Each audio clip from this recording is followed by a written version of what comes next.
Hello friends, बहुत बहुत स्वागत है आपका हमारे यूट्यूब चैनल स्टडी मित्र में। तो फ्रेंड्स, अभी हम लोग तैयारी कर रहे हैं बिहार STAT हिंदी पेपर की। तो हिंदी पेपर की जो हम लोग तैयारी कर रहे हैं, तो हम लोग हर चीज़ को अच्छे से जानेंगे। हिंदी साहित्य में जो भी इम्पोर्टेंट तथ्य हैं जिससे कि क्वेश्चन बन सकते हैं एग्जाम में, उन सभी चीज़ों को हम लोग अच्छे से करेंगे।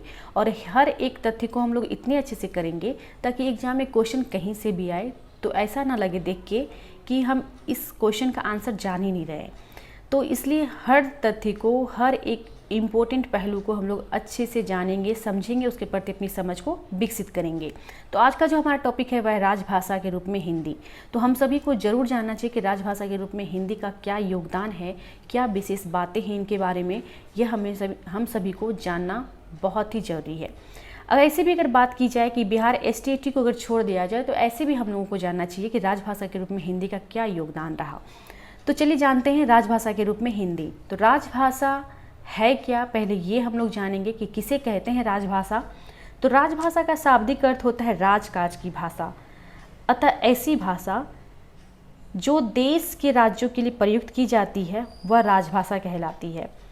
अगर राजाओं और नवाबों के समय अगर देखा जाए तो उस समय की जो भाषा प्रचलित थी तो उसे दरबारी भाषा कहते थे, वह दरबारी भाषा कहलाती थी। अब देखिए, दूसरे शब्दों में ये समझने के लिए मैंने यहाँ पे लिखा है कि जिस भाषा में शासक या शासन का कामकाज होता है उसे ही राजभाषा कहा जाता है। जिस भाषा में शासक या शासन का कामकाज होता है उसे ही राजभाषा कहा जाता है। अगर क्वेश्चन ऐसा पूछा जाता है ना कि राजभाषा के संबंध में कौन सा तथ्य सही है, तो यही आंसर आपको सही लगाना है कि शासक या शासन का जो कामकाज होता है उसे ही राजभाषा कहा जाता है। अशोक के समय अगर देखें तो वहाँ मतलब उस समय अगर हम लोग देखते हैं इतिहास में तो पता चलता है हमें कि अशोक के समय की जो राजभाषा थी वह पाली थी। पाली में ही सारे राजकाज होते थे, पाली भाषा में। इसे और आगे हम लोग थोड़ा सा जाएंगे तो हमें पता चलता है क्या कि मुसलमान बादशाहों के शासनकाल में जो मोहम्मद गौरी से लेकर अकबर तक का जो समय था तो उस समय की जो राजभाषा थी, राजकाज की जो भाषा थी वह थी हिंदी। तो उस समय हमें देखने को मिलता है कि राजभाषा क्या थी, हिंदी थी अकबर के समय में। वहीं अशोक के समय में देखते हैं तो क्या पता चलता है कि पाली में ही राजभाषा थी, यानी पाली ही राजभाषा थी। इसी भाषा में सारे कामकाज होते थे। ईस्ट इंडिया कंपनी ने 1833 ईस्वी में फारसी को राजभाषा बनाए रखा। ईस्ट इंडिया कंपनी ने कब? 1833 ईस्वी में फारसी को राजभाषा बनाए रखा। लॉर्ड मैकाले के प्रयत्न से अंग्रेजी को भारत की राजभाषा का पद मिला। तब से उच्च स्तर पे अंग्रेजी और निम्न स्तर पर देसी भाषाएं प्रयुक्त होती रही और हिंदी के क्षेत्र में उर्दू जो है प्रतिष्ठित होती रही। यानी कि राजभाषा जो हिंदी, ये जो दर्जा मिला है हिंदी को, हिंदी भाषा को, तो यह भी इतनी आसानी से नहीं मिला है। क्योंकि पहले जो था शासन जो चलता था हमारा, अंग्रेज़ों का शासन था और अंग्रेज जो लोग जो थे वो उनकी जो भाषा जो थी अंग्रेजी भाषा, वही शासन की राजभाषा थी। तो इसके लिए भी बहुत सारे प्रयत्न किए गए थे कि हिंदी हमारे देश की राजभाषा हो, हमारे राज्य की राजभाषा हो। तो इसके लिए बहुत सारे प्रयत्न किए गए, वो हम सभी देखेंगे क्या क्या तथ्य आते हैं इनके बारे में। तो लॉर्ड मैकाले के प्रयत्न से अंग्रेजी को भारत की राजभाषा का पद मिला था और तब से उच्च स्तर पे अंग्रेजी और निम्न स्तर पे देसी भाषाएं प्रयुक्त होती रही और हिंदी क्षेत्र में जो है हिंदी नहीं बल्कि उर्दू प्रतिष्ठित रही। हम देखें कि अंग्रेजी तो थी ही अंग्रेजों के शासनकाल में, उसके बाद भी हिंदी का जो स्तर था वो ऊंचा नहीं था, क्योंकि हिंदी क्षेत्र में उर्दू प्रतिष्ठित थी, यही प्रचलित था। राजस्थान, मध्य प्रदेश, छत्तीसगढ़ राज्यों में हिंदी के माध्यम से कामकाज होता रहा। कहीं पे ये देखने को मिला कि हिंदी में कामकाज हो रहे हैं, कहीं पे ये देखने को मिला कि उर्दू में कामकाज हो रहे हैं, कहीं पे ये देखने को मिला कि पाली में कामकाज हो रहे हैं। तो ये तरह तरह का हर जगह का यही देखने को मिला कि हर जगह की जो भाषाएं थी उस भाषाएं में वहाँ की कामकाज हो रहे थे, वहाँ का राजपाट चल रहा था। तो राजस्थान, मध्य प्रदेश, छत्तीसगढ़, इन राज्यों में जब हम देखते हैं तो हिंदी के माध्यम से जो है कामकाज होता रहा। उर्दू के स्थान पे हिंदी को कचहरियों में स्थान दिलाने के लिए सबसे पहले भारतेंदु हरिश्चंद्र ने पत्र लिखा था। ये देखिए, ये इम्पोर्टेंट तथ्य है कि क्वेश्चन में ऐसा पूछा जाता है कि सबसे पहले किस विद्वान ने हिंदी को कचहरियों में स्थान दिलाने के लिए कदम उठाया था। तो भारतेंदु हरिश्चंद्र ऐसे विद्वान थे जिन्होंने सबसे पहले पत्र के माध्यम से यह कदम उठाया था कि उर्दू के स्थान पे हिंदी को कचहरियों की जो भाषा है वहाँ पे स्थान दिया जाए। फिर पंडित मदन मोहन मालवीय ने उनके सतत प्रयत्नों से 1901 ईस्वी में संयुक्त प्रांत की राजभाषा के रूप में हिंदी को उर्दू के साथ समान अधिकार मिला। उसके बाद पंडित मदन मोहन मालवीय जो थे, उन्होंने बहुत सारा प्रयास किया, तो उनके प्रयासों से यह सामने आया रिजल्ट कि 1901 ईस्वी में संयुक्त प्रांत की जो राजभाषा के रूप में हिंदी को उर्दू के साथ समान अधिकार मिल गया। तो आपके पास ये क्वेश्चन यहाँ पे ये बन जाता है कि किसने ऐसा किया कि उर्दू के यानी किसके सतत प्रयासों से राजभाषा के रूप में हिंदी को उर्दू के साथ समान अधिकार मिला। तो पंडित मदन मोहन मालवीय के सतत प्रयासों से समान अधिकार मिला उर्दू के साथ हिंदी को। अब है कि भारतीय संविधान में हिंदी को 14 सितंबर 1949 ईस्वी को मान्यता दी गई। भारतीय संविधान में हिंदी को कब मान्यता मिली? तो 14 सितंबर 1949 ईस्वी को। और ये देखिए, ये इम्पोर्टेंट है, 14 सितंबर को हम लोग हिंदी दिवस के रूप में मनाते भी हैं, क्योंकि इसी दिन भारतीय संविधान में हिंदी को जो मान्यता मिली, जो बोल सकते हैं कि जो उन्हें उपलब्धता प्राप्त हुई, तो 14 सितंबर 1949 ईस्वी को ही मिली। इस वीडियो में वैसे हम लोग जो है जितने इम्पोर्टेंट तथ्य बस उसी को हम लोग देखेंगे, जो कि एग्जाम के लिए काफ़ी महत्वपूर्ण है, जिससे ज़्यादा क्वेश्चन बनने के चांसेस बनते हैं, क्योंकि फालतू की बातें लिखना वो ज़्यादा सही नहीं था, क्योंकि टाइम वेस्ट करना होता। चलिए, नेक्स्ट तथ्य है कि संविधान की धारा 120 के अनुसार संसद में कार्य हिंदी या अंग्रेजी में किया जाएगा। आपसे ये क्वेश्चन में आ सकता है, या फिर इस टाइप से क्वेश्चन पूछे भी गए हैं कि संविधान की किस धारा में संसद के कार्य जो है हिंदी या अंग्रेजी में किया जाएगा, इसका प्रावधान है। तो संविधान की धारा जो 120 है, इसके अनुसार ही यह कहा गया कि संसद में जो कार्य होगा हिंदी या अंग्रेजी में किया जाएगा। उसके बाद है कि संविधान के अनुच्छेद 343 के अनुसार संघ की राजभाषा हिंदी और लिपि देवनागरी होगी।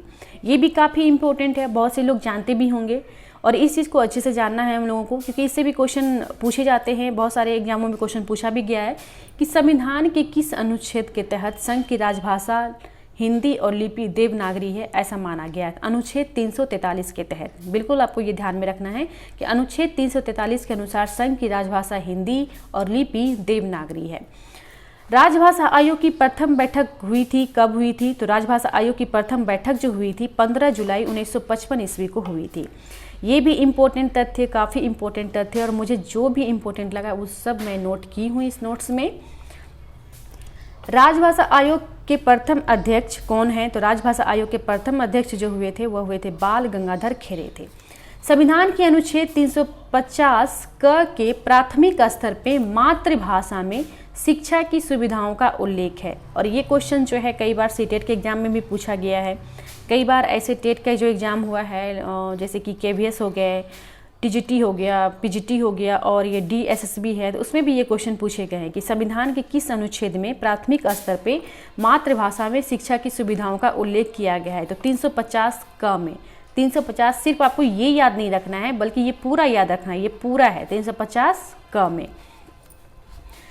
उसके बाद नेक्स्ट पॉइंट है कि संविधान के अनुच्छेद 350 ख में भाषाई अल्पसंख्यक वर्गों के लिए राष्ट्रपति द्वारा विशेष अधिकार की नियुक्ति का उल्लेख किया गया है।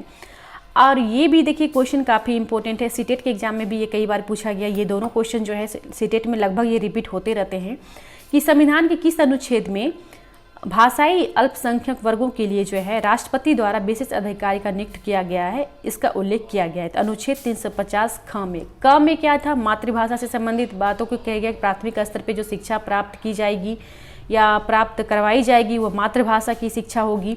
और वहीं जैसे अल्पसंख्यक की अगर बात की गई, उसके विशेष अधिकार के बारे में बात की गई, तो अनुच्छेद जो है 350 ख में, क में प्राथमिक स्तर पे मातृभाषा और ख में अल्पसंख्यक वर्ग के लिए अधिकारी की नियुक्ति का उल्लेख।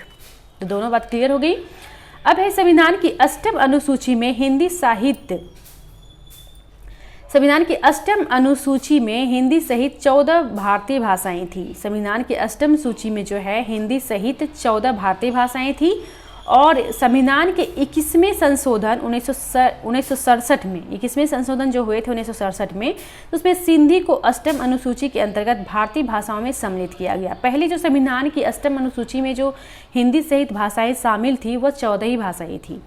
ठीक है, 14 ही भाषाएं थी। और अब कितनी भाषाएं हैं इसके बारे में हम लोग जानकारी प्राप्त करेंगे आगे। तो संविधान के 21वें संशोधन में, जो कि 21वां संशोधन जो हुआ था, कब हुआ था? 1967 ईस्वी में हुआ था। और इसमें जो है सिंधी को अष्टम अनुसूची के अंतर्गत भारतीय भाषाओं को सम्मिलित किया गया। अब है नेक्स्ट तथ्य कि संविधान के 71वें संशोधन अधिनियम 1992 में या 1992 के द्वारा अष्टम अनुसूची में नेपाली, मणिपुरी और कोंकणी को संविधान की मान्यता प्राप्त भाषाओं में सम्मिलित किया गया। पहले क्या थी? हिंदी सहित 14 भाषाओं को शामिल किया गया था। उसके बाद कौन सी भाषाएं आई? उसके बाद अभी हम लोगों ने देखा था ना कि कौन सी भाषाएं आई थी? सिंधी भाषाएं। उसके बाद है क्या कि 71वें संशोधन अधिनियम फिर हुआ, तो 1992 में, यानी 1992 71वें संशोधन अधिनियम 1992 के द्वारा जो अष्टम अनुसूची में नेपाली को शामिल किया गया, फिर मणिपुरी है, फिर कोंकणी है और संविधान की मान्यता प्राप्त भाषाओं को सम्मिलित किया गया। तो इस प्रकार से 14 से फिर एक भाषा, फिर उसके बाद फिर संशोधन हुए, फिर उसमें कुछ भाषाओं को शामिल किया गया और परिमाणता लास्ट में जो है अष्टम अनुसूची में भाषाओं की संख्या जो हुई वह 18 हो गई। और उसके बाद फिर संशोधन हुए। संविधान के 92वें संशोधन अधिनियम 2003 के द्वारा 8वीं अनुसूची में मैथिली, डोंगरी, बोडो और संथाली को सम्मिलित की गई। और इसके बाद जो है 18 के बाद इतनी भाषाओं को शामिल करने के बाद जो है हमारे अष्टम सूची की जो भाषाएं हैं उसमें कितनी भाषाएं की संख्या हो गई? तो 22 भाषाओं की संख्या हो गई। तो संविधान के 92वें संशोधन अधिनियम 2003 के अनुसार जो है, कई बार देखिए ये क्वेश्चन आपसे पूछा जा सकता है क्योंकि ये मैथिली जो है बिहार से संबंधित क्वेश्चन है। तो ये पूछा जाएगा कि मैथिली को कब अष्टम अनुसूची में या फिर किस संविधान संशोधन के अनुसार इसमें शामिल किया गया था, इसे सूची में, अष्टम अनुसूची में। तो संविधान के 92वें संशोधन अधिनियम 2003 के द्वारा जो है 8वीं अनुसूची में मैथिली, डोंगरी, बोडो और संथाली को सम्मिलित किया गया था। तो ये बिल्कुल आपको ध्यान में रखना है। अब देख लेते हैं कि अष्टम अनुसूची में अब जो भारत की 22 भाषाओं का उल्लेख किया गया है, तो कौन कौन सी भाषाएं हैं जो कि है अष्टम अनुसूची में? तो असमिया है, बंगला है, गुजराती है, हिंदी है, कन्नड़ है, कश्मीरी है, कोंकणी है, मलयालम है, मणिपुरी है, मराठी है, नेपाली है, ओडिया है, पंजाबी है और संस्कृत है, सिंधी है, तमिल है, तेलुगु है, उर्दू है, बोडो है, मैथिली है, संथाली है और डोंगरी है। तो इन सभी 22 भाषाओं का उल्लेख किया गया है अष्टम अनुसूची में।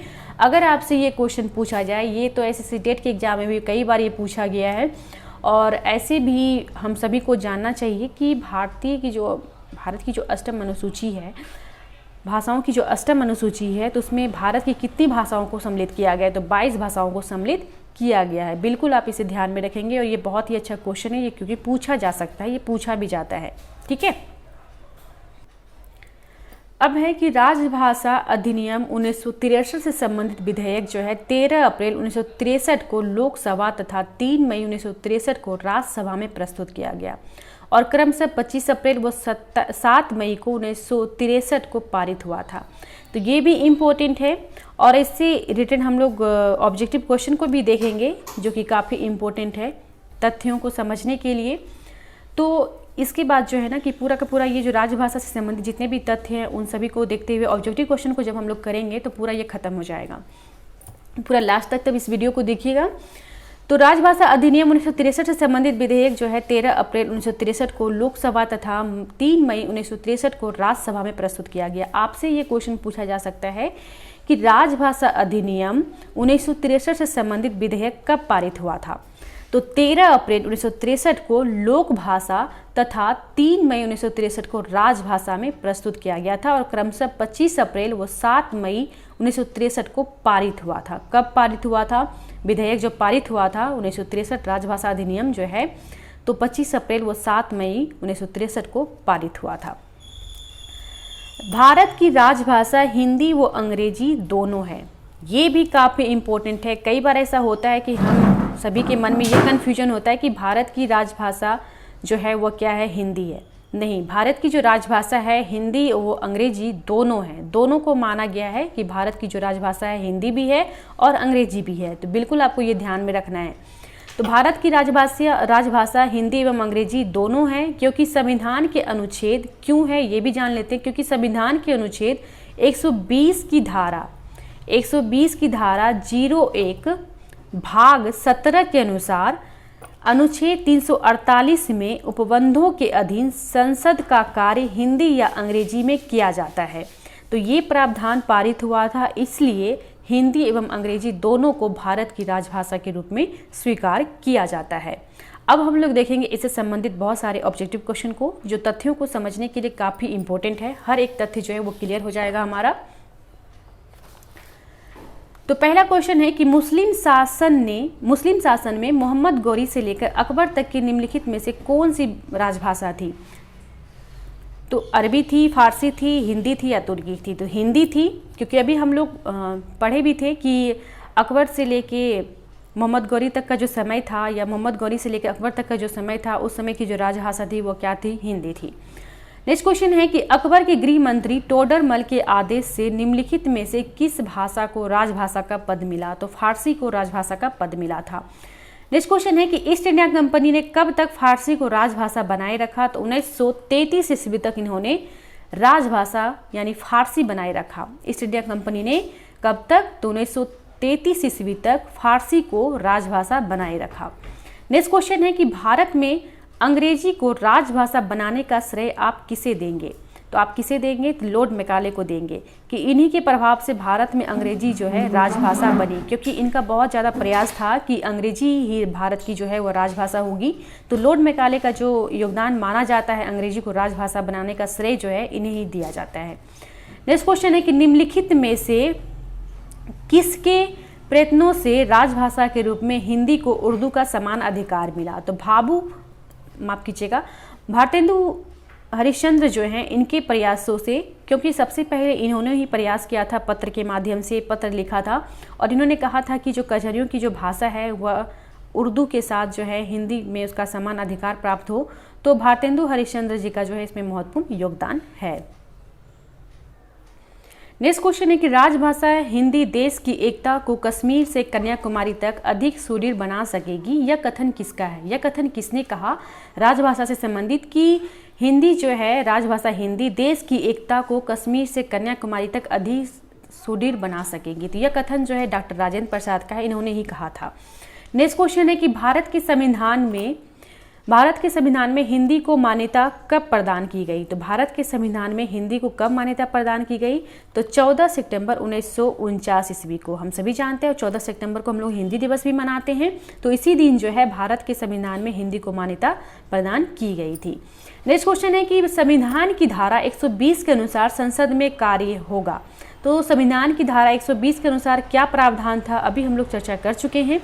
तो क्या प्रावधान था कि हिंदी या अंग्रेजी में ही जो कामकाज है, संसद के जो कार्य हैं वो किया जाएगा, हिंदी या अंग्रेजी में, दोनों, क्योंकि राजभाषा है इसलिए दोनों को मान्यता प्राप्त है राजभाषा के रूप में। नेक्स्ट क्वेश्चन है कि संविधान की धारा 120 के अनुसार यथास्थिति लोकसभा का अध्यक्ष या राज्यसभा का सभापति किसी सदस्य को निम्नलिखित में से किस भाषा में संबोधित करने की अनुमति दे सकता है? तो जब ऐसी बात आती है, संविधान की धारा 120 के अनुसार यथास्थिति लोकसभा में अध्यक्ष या राज्यसभा के जो सभापति होते हैं, तो किसी सदस्य को जब वो संबोधित करने की अनुमति देते हैं तो वह बोलते हैं कि वो अपनी मातृभाषा में इसकी चर्चा कर सकते हैं, मातृभाषा में वो इसका बता सकते हैं इसके बारे में। तो मातृभाषा इसका आंसर हो जाएगा। नेक्स्ट क्वेश्चन है कि संविधान के अनुच्छेद 345 किससे संबंधित है? तो संविधान के अनुच्छेद 345 किससे संबंधित है? तो यह संबंधित है राज्य में प्रयुक्त होने वाली भाषाओं में से किसी एक या अनेक या हिंदी को अंगीकृत करने से संबंधित, इसी से संबंधित है। ठीक है, क्या है संविधान का अनुच्छेद 345 किससे संबंधित है? तो यह संबंधित है राज्य में प्रयुक्त होने वाली जो भाषाएं हैं या भाषाओं में से जो किसी एक या अनेक या हिंदी को अंगीकृत जो करने वाली है उसी से संबंधित है। नेक्स्ट क्वेश्चन है कि संविधान के अनुच्छेद 343 में उल्लेखित है, तो क्या उल्लेखित है इसमें? तो इसमें यह बताया गया है कि संविधान के अनुच्छेद 347 में कि किसी राज्य की जनसंख्या के पर्याप्त भाग द्वारा बोली जाने वाली जो भाषा का संबंध है विशेष उपबंध है, यही बताया गया है इसमें।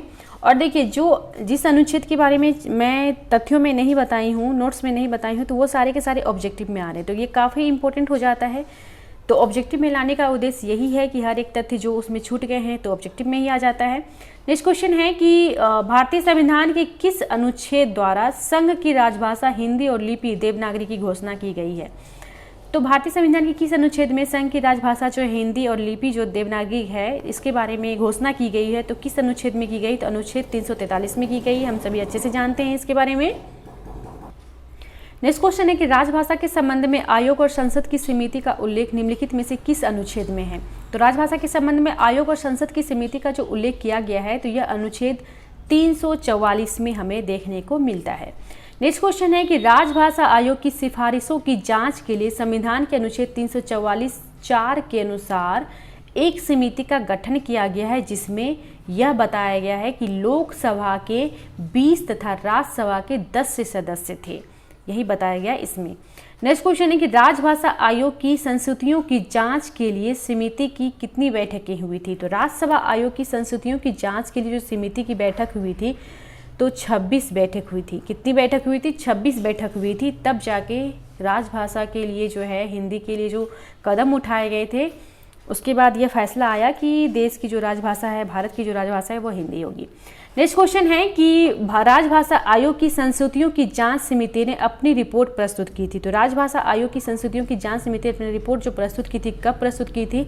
तो 8 फरवरी 1959 ईस्वी को, 8 फरवरी 1959 ईस्वी को। नेक्स्ट क्वेश्चन है, ये बहुत ही अच्छा क्वेश्चन लग रहा है। निम्नलिखित में से संविधान के किस अनुच्छेद में शिकायतों को दूर करने के लिए अभ्यावेदन में प्रयोग की जाने वाली भाषा का उल्लेख है। तो किस अनुच्छेद में ऐसा है कि शिकायतों को दूर करने के लिए अभ्यावेदन की प्रयोग जो किया जाता है तो उसकी भाषा का उल्लेख किया गया है, यानी अभ्यावेदन का उल्लेख किया गया है। तो अनुच्छेद 350 में ही इसका उल्लेख किया गया है कि जैसे कि किसी को शिकायत दूर करनी हो तो वो अभ्यावेदन एक आवेदन दे सकता है, और आवेदन जो प्रयोग करने वाली जो भाषा का उल्लेख किया गया है वो अनुच्छेद 350 में ही किया गया है। ठीक है, चलिए नेक्स्ट क्वेश्चन है कि संविधान के अनुच्छेद 350 क में निम्नलिखित में से किसका उल्लेख किया गया है। संविधान के अनुच्छेद 350 में से निम्नलिखित में से किसका उल्लेख किया गया? अभी हम सभी ने देखा था कि किसका उल्लेख किया गया, क में किसका उल्लेख किया गया, ख में किसका उल्लेख किया गया। अगर आपने सही से वीडियो देखा होगा तो बिल्कुल आप लोगों ने आंसर लगा दिया होगा सही से। इसका आंसर क्या होगा? तो इसका आंसर यही है कि प्राथमिक स्तर पर मातृभाषा में शिक्षा की सुविधाएं। ठीक है, नेक्स्ट क्वेश्चन है कि वर्तमान में संविधान की अष्टम सूची में कितनी भाषाओं का उल्लेख हमें देखने को मिलता है। तो 22 भाषाओं को देखने का मिलता है, 22 भाषाएं शामिल की गई है। नेक्स्ट क्वेश्चन है कि निम्नलिखित में से कौन सी भाषा अष्टम अनुसूची में सम्मिलित नहीं है। इनमें से कोई ऐसी भाषा है जो कि अष्टम अनुसूची में सम्मिलित नहीं है। देखिए क्वेश्चन ये भी, जितने भी क्वेश्चन इसमें हैं किसी न किसी एग्जाम में ये पूछे गए, तो ये काफ़ी इंपॉर्टेंट हो जाता है क्योंकि एक ही टाइप के क्वेश्चन जो कभी कभी घुमा फिरा के अलग अलग टाइप से पूछा जाता है। तो अभी देखिए यहाँ पे क्वेश्चन आया क्या कि निम्नलिखित में से कौन सी भाषा जो अष्टम अनुसूची में सम्मिलित नहीं है। अगर आपको अष्टम अनुसूची में जितनी भी भाषाएं सम्मिलित की गई है सभी भाषाओं के बारे में अगर जानकारियाँ हैं तभी आप इसमें महगी में टिक लगा सकते कि महगी जो इसमें शामिल नहीं है, बाकी सभी भाषाएं क्या है वो शामिल है। तो सारी भाषाओं को याद रखना ये काफ़ी इंपॉर्टेंट हो जाता है, तभी आप सही से आंसर लगा पाएंगे और आपका जो 1 नंबर है वह कहीं जाएगा नहीं, आपको मिल जाएगा। नेक्स्ट क्वेश्चन है कि निम्नलिखित में से किस राज्य की राजभाषा हिंदी नहीं है। निम्नलिखित में से ऐसे कौन से राज्य हैं जिसकी राजभाषा हिंदी नहीं है। तो झारखंड है, उत्तराखंड है, हरियाणा है, इन सभी की राजभाषा हिंदी है, लेकिन इसमें नहीं पूछा गया कि हिंदी नहीं है। तो तमिलनाडु की जो राजभाषा है वह हिंदी नहीं है।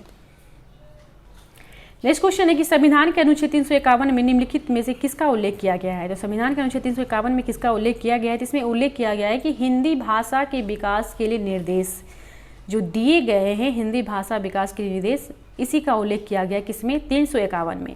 तो ये इंपॉर्टेंट हो सकता है, क्वेश्चन आ सकता है, ये पूछा जा सकता है। नेक्स्ट क्वेश्चन है कि मुंशी आयंगर फॉर्मूले से विख्यात अनुच्छेद है। तो ये भी इम्पोर्टेंट है, ये भी बहुत बार पूछा गया है बहुत सारे एग्जामों में। तो इसका आंसर जो है ये होगा कि संविधान के भाग 17 के अनुच्छेद में 343 से 351 तक मुंशी आयंगर फॉर्मूले जो है से विख्यात अनुच्छेद जो है वह कौन सा अनुच्छेद है? तो संविधान के भाग 17 में अनुच्छेद 343 से 351 तक। नेक्स्ट क्वेश्चन है कि 24 अप्रैल 1960 ईस्वी को 60 ईस्वी में राष्ट्रपति द्वारा जारी की गई अधिसूचना में सम्मिलित नहीं है। इनमें से कोई एक अधिसूचना है जो सम्मिलित नहीं है, बाकी सभी अधिसूचनाएं जो है इसमें सम्मिलित है। किसमें? 24 अप्रैल 1960 ईस्वी में राष्ट्रपति द्वारा एक जारी की गई थी अधिसूचना, जो कि इसमें है, 3 हैं, बाकी एक जो है वह नहीं है। तो देख लेते हैं। वैज्ञानिक तथा तकनीकी शब्दावली का निर्माण ये शामिल किया गया है, ये राष्ट्रपति द्वारा जारी किया गया था। फिर दूसरा है केंद्रीय कर्मचारियों के लिए हिंदी का सेवाकालीन प्रशिक्षण, ये भी किया गया है शामिल प्रशिक्षण। नेक्स्ट है कि अखिल भारतीय सेवाओं और उत्तरेतर केंद्रीय सेवाओं में भर्ती परीक्षा का माध्यम, ये भी सम्मिलित है, लेकिन ऑप्शन नंबर इसका डी जो है यह सम्मिलित नहीं है। राष्ट्रपति द्वारा जो अधिसूचना जारी की गई थी उसमें से यह जो बात है यह सम्मिलित नहीं है। कौन सी बात है? तो हिंदी साहित्य की नवरचित उत्कृष्ट कृतियों को पुरस्कृत करना, यह शामिल नहीं किया गया। बाकी यह तीनों जो है यह तीनों शामिल किया गया है। नेक्स्ट क्वेश्चन है कि राजभाषा अधिनियम कब पारित हुआ? तो राजभाषा अधिनियम कब पारित हुआ? तो 25 अप्रैल व 7 मई 1963 ईस्वी को राजभाषा अधिनियम पारित हुआ था। ठीक है, तो 25 अप्रैल को जो पारित हुआ था लोकसभा के द्वारा पारित हुआ था, और 7 मई को जो हुआ था राज्यसभा के द्वारा पारित हुआ था। राजभाषा अधिनियम जो पारित हुआ तो 25 अप्रैल व 7 मई को 1963 ईस्वी में पारित हुआ। राजभाषा अधिनियम 1963 कब संशोधित किया गया था? तो राजभाषा अधिनियम 1963 जो है यह संशोधित किया गया था कब? 1967 ईस्वी में, 1967 ईस्वी में। नेक्स्ट क्वेश्चन है कि राजभाषा अधिनियम, यहाँ पे अ छूट गया है। राजभाषा अधिनियम 1976 के अनुसार देश भर के केंद्रीय सरकारी कार्यालयों को कितने वर्गों में बांटा गया है? ये वर्ग कौन कौन हैं देख लेते हैं। तो राजभाषा नियम 1976 के अनुसार देश भर के केंद्रीय सरकारी कार्यालयों को 3 वर्गों में बांटा गया। ये वर्ग कौन कौन सा है? यह वर्ग है क, ख और ग। यह तीनों वर्ग के बारे में बताया गया, और इन तीनों वर्ग में क्या क्या विशेष बातें हैं ये मैं आपको अभी बताती हूँ। इस क्वेश्चन से मतलब यह हुआ कि राजभाषा अधिनियम 1976 के अनुसार जो है देश भर के केंद्रीय सरकारी कार्यालयों की जो कामकाज होगी या फिर जो भी उसके काम होंगे कार्यालयों को, तो 3 वर्गों में विभाजित किया गया था, जो कि क, ख और ग है। तो क वर्ग में जो शामिल हुए थे जो क्षेत्र वह है उत्तर प्रदेश, उत्तराखंड, मध्य प्रदेश, छत्तीसगढ़, राजस्थान, बिहार, झारखंड, हिमाचल प्रदेश, हरियाणा और दिल्ली। फिर ख वर्ग में जो लोग शामिल हुए थे या कि जिस क्षेत्र के बारे में वर्णन किया गया वह क्षेत्र है पंजाब है, गुजरात है, महाराष्ट्र है, केंद्र शासित चंडीगढ़ है, अंडमान है, निकोबार है आदि राज्य को सम्मिलित किया गया। फिर ग वर्ग में जो है वह है पश्चिम बंगाल, ओडिशा, उत्तरी पूर्वी क्षेत्र और भाषी राज्य, इन सभी को सम्मिलित इसमें किया गया। नेक्स्ट क्वेश्चन है कि राजभाषा नियम जो है या कहें कि राजभाषा अधिनियम जो है 1976 के अनुसार देश की किसी भी भाग में कहीं से प्राप्त हिंदी पत्रों का जो जवाब देना होगा तो वह किस भाषा में देना होगा? तो यह जो 1976 के बारे में अभी जो मैं बताई, अभी जो चर्चा हुई इसके बारे में, तो इसके बारे में एक प्रावधान है कि किसी भी पत्र का जो जवाब देना होगा, जो क्षेत्र बटे हुए थे इन सभी क्षेत्रों को, तो वो जो जवाब देना होगा हिंदी में ही देना होगा। ऑप्शन नंबर ए इसका सही हो जाता है, हिंदी में जवाब उसे देना होगा किसी भी पत्र का जवाब। नेक्स्ट क्वेश्चन है कि केंद्रीय अनुवाद ब्यूरो संबंधित है। तो केंद्रीय अनुवाद ब्यूरो जो संबंधित है किससे संबंधित है? तो गृह मंत्रालय के राजभाषा विभाग से यह संबंधित है। ऑप्शन नंबर सी इसका सही होता है। ये बहुत ही अच्छा क्वेश्चन है, बिल्कुल आप इसे ध्यान में रखेंगे, ये आपके लिए सीटेट में भी काम आएगा कि केंद्रीय अनुवाद ब्यूरो संबंधित है तो किससे संबंधित है? गृह मंत्रालय के राजभाषा विभाग से संबंधित है। नेक्स्ट क्वेश्चन है कि केंद्रीय हिंदी समिति के पदेन अध्यक्ष हैं। तो केंद्रीय हिंदी समिति के पदेन अध्यक्ष कौन है? तो आप ये हमेशा याद रखेंगे कि कभी भी जो है ना केंद्रीय हिंदी समिति के जो पदेन अध्यक्ष कभी भी अगर पूछा जाए, अगर चेंज जो होता है वो चेंज मतलब अलग अलग प्रधानमंत्री आएंगे तो वो चेंज होगा, लेकिन हमेशा जो इसके अध्यक्ष जो होते हैं वो प्रधानमंत्री ही होते हैं। तो केंद्रीय हिंदी समिति के जो पदेन अध्यक्ष होते हैं वह होते हैं प्रधानमंत्री। भारत की राजभाषा है, तो भारत की राजभाषा कौन कौन सी है? हिंदी और अंग्रेजी दोनों है। आप बिल्कुल ये याद रखेंगे क्योंकि अगर आपके पास ये ऑप्शन इस टाइप का ही ऑप्शन रहेगा, ठीक है, कि हिंदी की राजभाषा क्या है, भारत की राजभाषा क्या है, माफ कीजिएगा, भारत की राजभाषा क्या है, तो भारत की राजभाषा क्या है कि मेरे दिमाग में एक सेट बना हुआ है कि भारत की जो राजभाषा है वह हिंदी है। हिंदी इसका प्रावधान जो 1943 में हुआ था, इसे किया गया था, सम्मिलित किया गया था, उसी दिन मान्यता मिली थी। तो ये सब दिमाग में एक सेट किया हुआ है। लेकिन आपके पास जब ऑप्शन दिखेगा कि हिंदी व अंग्रेजी, तो आपको बिल्कुल इसमें सही लगाना है कि हिंदी और अंग्रेजी दोनों है भारत की राजभाषा। ठीक है। नेक्स्ट क्वेश्चन है कि राजभाषा नीति संबंधी राष्ट्रपति का पहला आदेश कब जारी हुआ था। राजभाषा नीति संबंधी राष्ट्रपति का जो पहला आदेश दिया गया था, यह जारी कब हुआ था? यह जारी हुआ था 22 मई 1952 को। ठीक है, 22 मई 1952 ईस्वी को। सारे के सारे क्वेश्चन बहुत ही अच्छे हैं। इसमें से कुछ ऐसे क्वेश्चन हैं जो जिन्हें देख के लगता है कि ये क्वेश्चन आ सकता है, ये 100% आ सकता है। तो अगर आपको ये क्वेश्चन अच्छा लग रहा है तो नोट भी कर लें, तो आपके लिए बहुत ही अच्छा होगा। और लास्ट क्वेश्चन है हमारा कि अष्टम अनुसूची में अंग्रेजी को सम्मिलित करने के लिए एक निजी बिल प्रस्तुत किया गया था। तो यह बिल जो प्रस्तुत किया गया था, किसके द्वारा प्रस्तुत किया गया था? यह बिल जो है फ्रैंक एंथनी के द्वारा प्रस्तुत किया गया था।